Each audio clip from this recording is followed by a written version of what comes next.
Libras, welcome to your reading. Hi, my name is Kelly Lunt. I'm a law of attraction expert and intuitive channel, and I just love all things psychology, all things spiritual, grounded in psychology, elevated by spirituality. So without further ado, Libra, let's get to your reading. So it looks like the kind of like deeper level, the soul level lesson of this month, like the bigger kind of deeper thing that you're going through right now. Oh, it looks like you're deciphering when to put energy in versus not. How to spend your resources. Your resources being not only money, but like your time, your skills and knowledge ability, your energy, your friendship, your companionship. You're really deciphering where to give the attention to, because it kind of looks like, because you got the Nine of Birds crossed by the Eight of Trees. The Eight of Trees is put work in, put energy, effort in. The Nine of Birds is like that anxiety card. So it's kind of showing that you're just in your head about, like, how do I say this to you guys? It's almost as if you're becoming aware that sometimes the shiny object, the taller, wealthier man, or the cuter, slimmer, hotter girl, even though those like are on resume, the things that look more worthy of going towards, you're starting to realize that, like, oh wait, they're not actually always worth it in the end. So it's kind of like those moments where you're like, wait, do I go for that thing that I really, really want, which is that six-figure man, wealthy man, or do I go for that, hot, young, skinny virgin? Right? I'm just doing the polar extreme examples right now, guys. Like, do I go for that because I think I know I'm worth it, or do I settle? Okay, but this is where you recognize that it's not actually settling. It's getting what you actually want. Because in your mind, right, if you got them, what? You would feel good enough. But you feeling good enough is based on someone else choosing you. Whereas when you go through this settling process that you're thinking, it's more of like an ego death. Instead of having a look what's around my arm, this proves that I'm worthy. So you're letting go of the ego death and the proving that you're worthy to sink into, well, if I had that, I would feel worthy. Okay, well, universe, show me how to feel worthy of an amazing relationship right now. That when I'm with them, I feel like the king of the world. I feel like the queen of the world. And then you get that feeling state within you, and the person who's actually going to make you feel like the king of the world is going to come into your life. Instead of the cute, hot, young thing that everyone's like, wow, how'd you get something like that? Yet you go home and you're fighting. Yet you go home and she's like being princessy and demanding. So, wow, that actually is kind of like a big thing that you guys are going through. Where to spend your resources, where to spend your time, and you hold out for what you think your worth is. Honestly, guys, like, hold out for respect, for love, for how you're being treated, but not for the exact look of a partner, because it's more the feeling state that you want. Okay, but so now going on to the next section of the reading, it looks like for like the like kind of more day-to-day play out of this bigger lesson, it was actually an advice card for you. So the day-to-day advice and how your lesson's playing out on the day-to-day level is it's like recognizing that if the energy feels chaotic, that's a no. So even if it's the six-figure, 6-foot guy or like the skinny young hot virgin, if it feels chaotic, it's a no. Like, that's how you know if something's worth your time or energy, if it feels chaotic. So, in psychology terms, there's the parasympathetic and the sympathetic. Like, your nervous system is either in sympathetic or parasympathetic. You're either in fight or flight or rest and restore. If you're in fight or flight, that's when things feel chaotic. And so sometimes when people get like they're fine and mellow, then their person gets around them, they get all jittery. That's called an activated nervous system. You're in fight or flight. So because you're having feelings and things are activated within you, you think I like them. But in reality, it's just your nervous system switching to fight or flight, which means this person's not good for you. So this is really about you to determining, does this person activate my nervous system into fight or flight, or does it activate it into rest and restore? I'm trying to think if there's a book.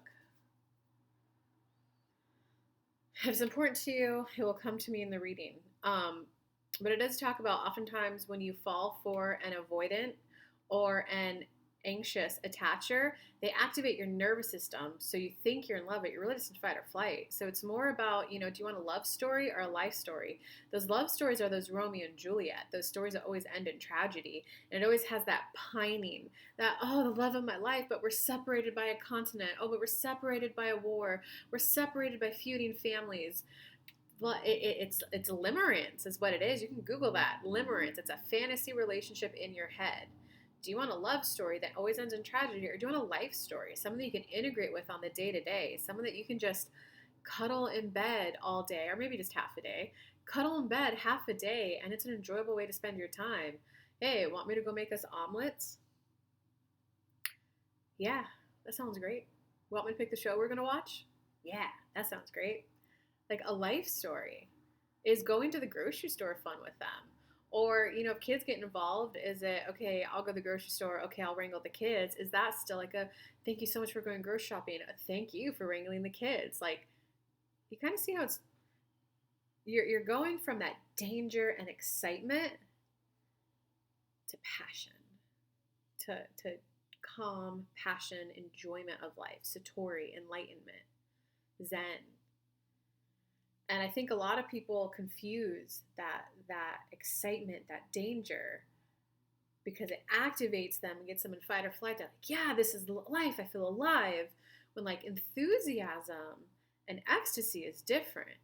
It's a soft, gentle rest and restore. You're in the rest and restore part of your brain, and oh man, holding hands with this person just feels so good. You're not having to jump out of a plane, danger and excitement. It's a, oh my God, this person, his and my energy. Like when we hold hands, oh my God, this feels so good. I could hold his hand forever. This is the best sunset ever. We haven't even done anything. We haven't even gotten off of our couch. We're just staring at the sunset. Like that's where you guys want to be. Okay, so it looks like in your recent past, you've definitely had like a little coming to Jesus, and it's like I just gotta be happy. Like I need to sort myself and figure my life out so that I feel content and happy. So it does kind of like you're starting to recognize like I can't just focus on this danger and excitement. I got to go for enthusiasm and ecstasy instead. So it looks like in the current moment there definitely is some like inner transformation happening, Libra. There's like burning away of the old self, and it's more than likely like a death of your ego, and it will feel like a death. Interpersonal work, guys, when you go through a transformation, it does feel like a death. Well, I thought this was important, it's no longer not, this is. All that meaning that you place behind achieving that or having it, you're like letting go of an image of yourself and an image of who you thought you could be. So it will feel like a death. But then there'll be a soft, gentle, oh, why was I working so hard for that? This is what I actually want. This is actually what's enjoyable. So right now it just looks like you're in the process of that, like, like to you, it's probably going to feel like I'm giving up, I'm settling. You're not though. But guys, go through this, go through the death, go through the turmoil, because it looks like coming into your near future, you got the Two of Lotuses, and then there's a budding relationship. So the Ace of Lotuses is like when you make eyes with someone, you're like, ooh, there's some energy here. Two of Lotuses is where it's like, I'm attracted to you, and I'm attracted to you. So there's the mutual, yeah, I'm attracted to you. Now let's go on a date. So it's worth it. Let your ego die. It's going to be worth it. Okay, I want to pull some more cards for you on that love. What more ooh, okay. Oh,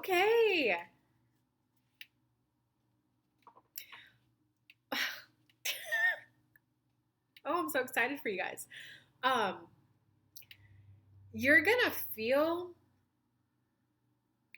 oh, how do I say this? You're going to recognize how much more beautiful it is to entertain someone who finds you naturally a delight. So that's where you're like just cracking jokes left and right, and the person's giggling and laughing, The difference is old you would have been, I want to make this person laugh. I want them to like me. So you're trying to crack jokes. I just need to understand their personality more.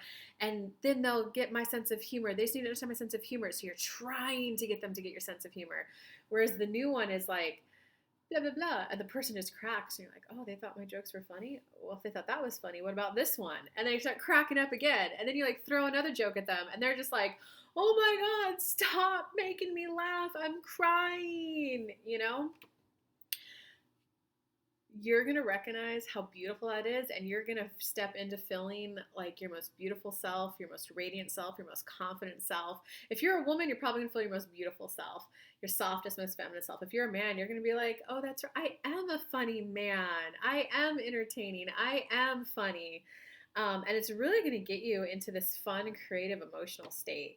Let the ego go. Let the ideal image of whatever it is you thought you should be with go, guys, because that relationship is going to be worth it. You're going to be at your most confident feeling self. Okay, so your personal power this month, we got the Nine of Lotuses. The Nine of Lotuses, that's just when you're in Zen, you're in Satori, you're like, you're enjoying, it's not like enjoying the small things like, thank you for this call, right? It's just more like oh, my friend's calling me. Because you're just in the moment living. Oh, I'm going to go see my other friend at 2 and tell them what I'm doing this week and see if they want to come to any of them. It's where you're like, oh, I'm so glad I have a friend that I see on my morning walks that I get to say hi to. Babe, how was your day? Oh, I bumped into so-and-so again on my walk this morning. It's just simplify your life to recognize your frame. And a frame is essentially the focus of your life. A lot of people, especially people who don't want to grow up, don't like frames like, no, I like the limitless, the possibility, do whatever I want, whenever I want, with whoever I want. But a frame is, when I'm 90, when I'm 120, I want to look back at my life and I've lived a life for this, or I want to have this kind of a life. So it's okay if I want to be doing those things when I'm 90, what are the things I need to be doing now to get there? So the frame is like, okay, this section of my frame is I want to be the grandma running up and down the hills with my grandbabies or my great-grandbabies. That means I need to prioritize working out. You're going to be spending some of your time researching workouts to do, fascia, muscles, building muscle, how to stay limber, right? And then after the research phase, then you'll have to be going to the gym and doing the things, right? And it can also be like, oh, well, I want to be the grandma who's sending her babies to the moon and be like, let's go to the moon, kids. Oh, that means I need to get my money right now. Okay, I'm going to increase my income. I'm going to figure out how to do investments. I'm going to, right? And it's and I also want to look good. I want to be like, looking good is important to me. So I'm going to look into skincare. I'm going to look into eating. What do I need to be eating to have good skin, right? It's building that frame. And like a lot of people will view it as that's limiting. It's not limiting because it's giving you the life that you want. Sure, you don't have that whimsical nature of like, look at everything I could do, I'm so free, but you have more meaning, more purpose in life, and it's every action you're taking is helping you live life the way you want to live it. So even though like you're not, oh, sorry man, I can't go to that, like I got to get to the gym at 2, so it could feel limiting in that sense, but it's I know when I'm 90, I'm going to be able to do this. Okay. In terms of outside influences, oh, that's interesting. Outside influences are kind of trying to just encourage you to, no, keep working harder, make more money. Don't settle for her, man. She's a 7. You're worthy of a 10. But, guys and gals, what I'll say about that is I have noticed that you want like a 7 or an 8. You don't want a 10 or a 9, because even when I've gone on dates with those guys who are 9s and 10s, they literally just show up and go, I showed up, I'm here. It's like, okay, you're beautiful to look at, but what's this conversation is boring though. So I don't know, guys. If you're going to take outside influence, take mine, not your friends, because they're trying to encourage you to pretty much stay an avoidant and not enjoy life because you're worth more. If someone's being toxic to you and yelling at you, screaming at you, critiquing you, that's when you should be leaving. Not just because they're not a 10, right? If they're an 8, but she's the sweetest pie ever, or he is the nicest, most funny and charming guy, but he's not 6 feet, he's oh my God, like 5'9", which I don't know. Men who are 5'9" are my favorite. At 6 foot, they're like, I showed up. When they're 5'10", good conversation. When they're 5'9" or below, 5'7" to 5'9", man, that's when they are funny, they are charming, they have emotional intelligence. So my dream guy is 5'9". Anyway, guys, you might find there's people who don't want to let go of the old image of you. So just recognize that are you going to choose to calibrate to your friends and social circle and coworkers, or are you going to choose to attune to what it is you want, which is that amazing relationship I just told you that will unfold?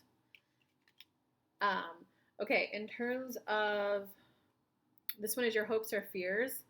Well, yeah, you've got a fear that it's not going to happen. That like beautiful image of the relationship that you built in your head, it isn't going to happen. What else do you have to say about that, Spirit?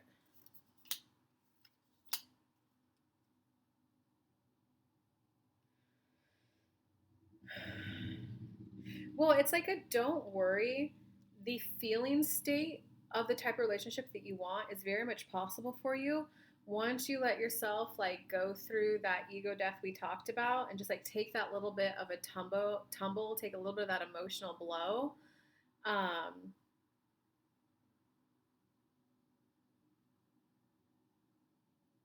Okay. And then it looks like you'll hit a nostalgic phase of like, damn, had I gotten like married when I was younger, I would have gotten blah blah blah blah blah blah blah. Or man, when I was younger, I really should have focused on this instead. But so now I want to share this like psychology book I'm reading with you guys right now. In this book, he talks about like 3 states of being.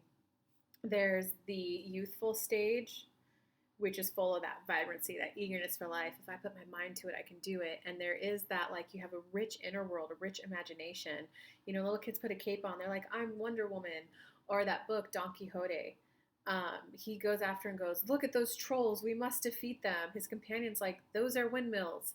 And he's like, those are not windmills. Those are trolls that we must defeat.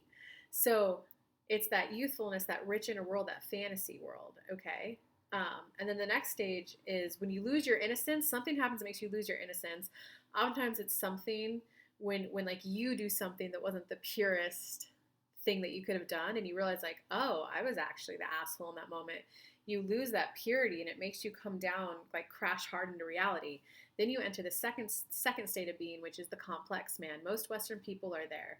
The complex man is, I must not be getting the love of my life because I have worthiness issues from my mom and I'm working through my daddy issues. You just complicate everything. Or how can I enjoy life when there's injustices in the world?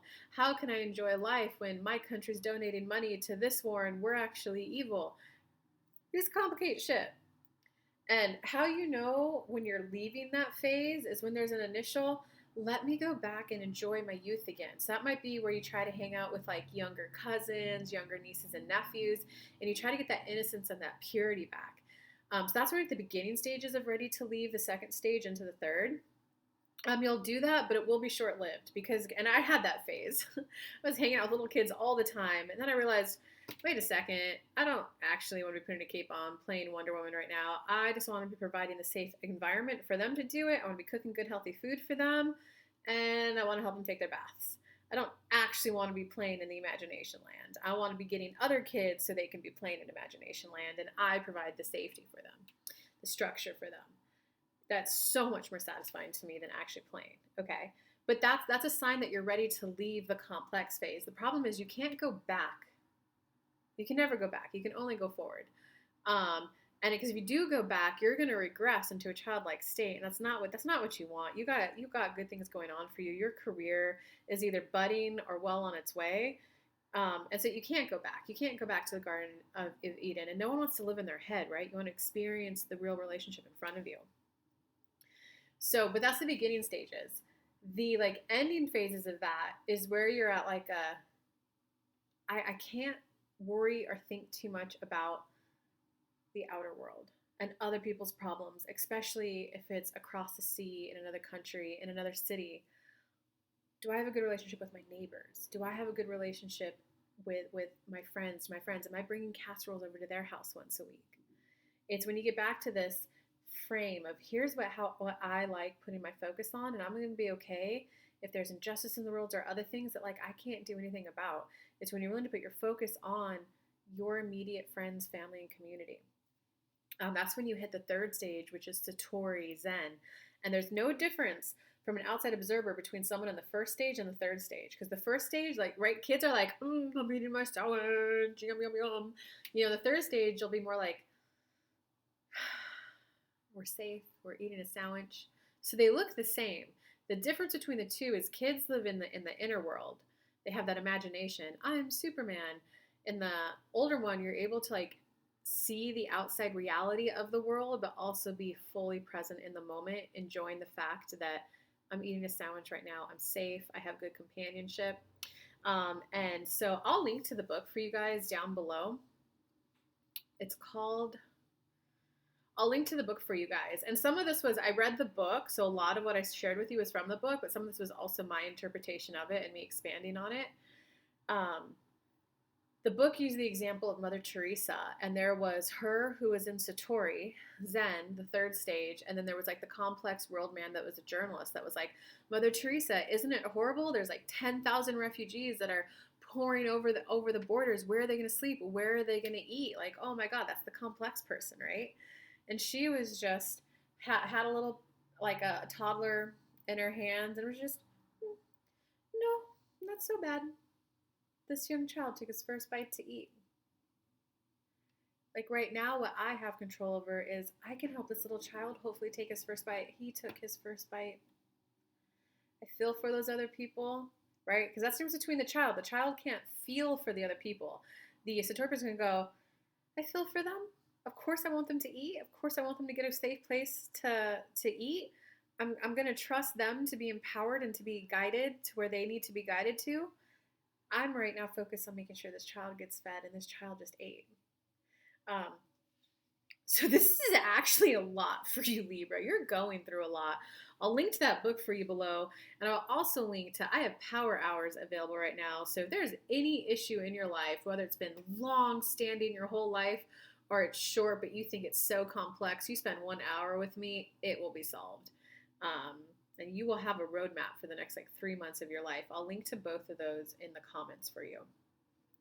So when you guys kind of go through all of that, the outcome for the month is the Ace of Embers. You're going to kind of realize like once you simplify and go, this is what's important to me. This is what I like to live my life. These are my values. You're going to find that relief from not carrying other people's burdens and carrying the weight of the world. And it's also going to be that creative spark of life is coming back. That's kind of when you're hitting Satori and Zen. So you're going to find that this is what I like doing. This is the purpose of it. I do like having a romantic relationship, so I'm going to make it a priority to have a date night a week with my husband. I do like looking good, so I'm going to prioritize eating foods and buying like creams and facial stuff for my face.